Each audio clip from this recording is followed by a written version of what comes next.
Normally, our stories of violent crime or serious injury stop right here, just outside the ER. But now we want to take you inside to the room where the most critical patients are treated. Some of the video may be graphic, but we want to show you up close the human cost of Louisville's crime epidemic. Was per fire, initially unconscious, unresponsive. Friday night. We'll see you in about 5. A person is rushed to University Hospital.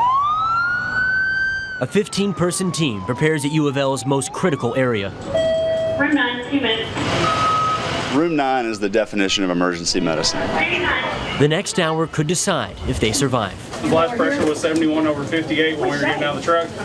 Heart rate was 130s to 140s. I really enjoy trying to have a significant impact on people that are having the worst day of their lives. Dr. Royce Coleman is in charge. Okay, give me some blood. For 30 years, the department has been his life. They're real busy and it's attracted to people who like to move fast. Somebody check to make sure we do have a pulse. The chaos is choreographed. Put us on the paddle. It looks a lot more haphazard than it really is. There's no time to worry about waste. We run a lot of very sick patients through this ER and we see a lot of critical care. Time ticks on. Surgeons are called in. Moving left arm and leg. Finally, they're taken to another unit. A lot of other people would not want to do it, other medical professionals, which I can't blame them. The department trained to see everything has been seeing a lot more gunshots. You shot me. You shot you in the head? You shot twice. For the last 2 years, the number of shootings in the city has spiked by more than 40% since 2014. It's more taxing emotionally, especially when it's somebody who's young. Sometimes, unfortunately, we have people who were involved in the incident trying to approach the hospital and come in. Taking a big deep breath and hold it. Every gunshot wound is serious. Saturday, 12:45 a.m. Single gunshot wound to the head. Responsive at this time. 27-year-old Ahmed Rahman is shot at an apartment complex in the California neighborhood. Can you squeeze my hands? Squeeze. Rahman is able to answer questions but begins to mumble. He's not moving his left side at all. Oh my gosh. We'll take him over to his CAT scan. Minutes later, everything changes.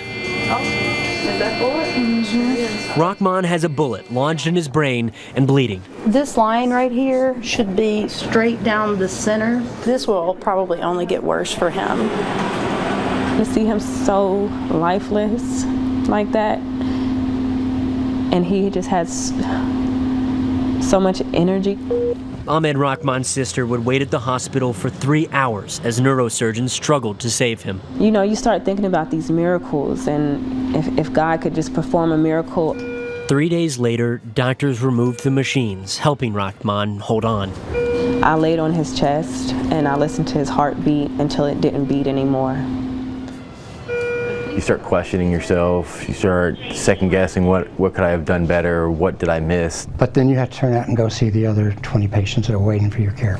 Every patient deserves, rightfully so, your full attention. Rahman is one of roughly 250 shootings so far this year. As far as I'm concerned, every one of them could be a homicide.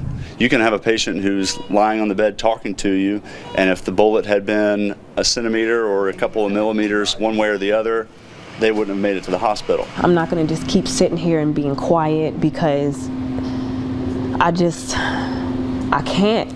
As long as Louisville deals with a plague of violence, the unit in room 9 will treat it. When you really strip down emergency medicine to what it's made for, this is what it's all about. I'm not a politician. I have a job to do.